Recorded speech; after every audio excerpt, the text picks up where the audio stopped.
Everybody's favorite week of the year, the NFL Draft, is here, and it's time to break down some scenarios for the Colts that they could encounter on Thursday in round 1 and then Friday rounds 2 and 3.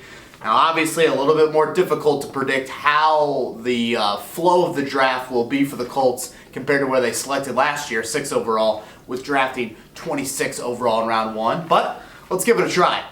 Here you can see 3 scenarios for the Colts come Thursday and Friday night. Scenario A is probably one of the more basic ones. You have them addressing one of their more important needs, defensive line, going with Christian Wilkins at pick 26. They come back 8 selections later with that Jets pick, and they take N'Keal Harry, the big receiver out of Arizona State.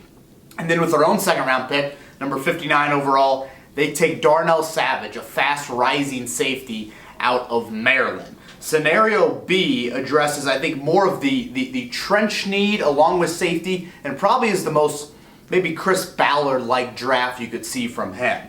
Jonathan Abram in round 1, Bob Sanders type of clone at the safety position, then Jeffrey Simmons round 2, by all accounts one of the more talented players in this draft, but there are some off-the-field questions with him. Now maybe he doesn't slide all the way to 34, maybe you flip Simmons and Abram, Simmons going 26, Abram going 34, but the Mississippi State teammates are 2 guys that the Colts are very high on.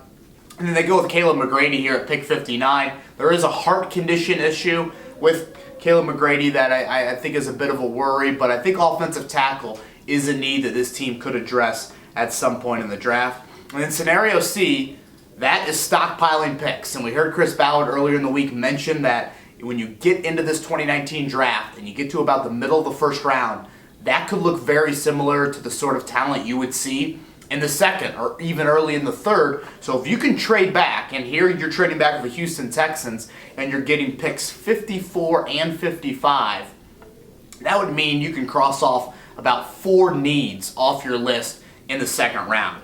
You take Jerry Tillery, a guy that maybe you could have even gotten at number 26, the Notre Dame, tall, lanky, very athletic defensive tackle, and then you come back and you get Chase Winovich from Michigan to address your defensive end need, and then Chauncey Gardner-Johnson out of Florida, very versatile defensive back, and then the local product, Terry McLaurin as your receiver with your own 59th pick there in the second round. So a lot of scenarios for the Colts, a lot of unknown. Chris Ballard mentioned earlier in the week, this draft he thinks will be a lot more unpredictable early on than it was last year. So a lot of excitement. We'll have all the coverage for you at 1070thefan.com.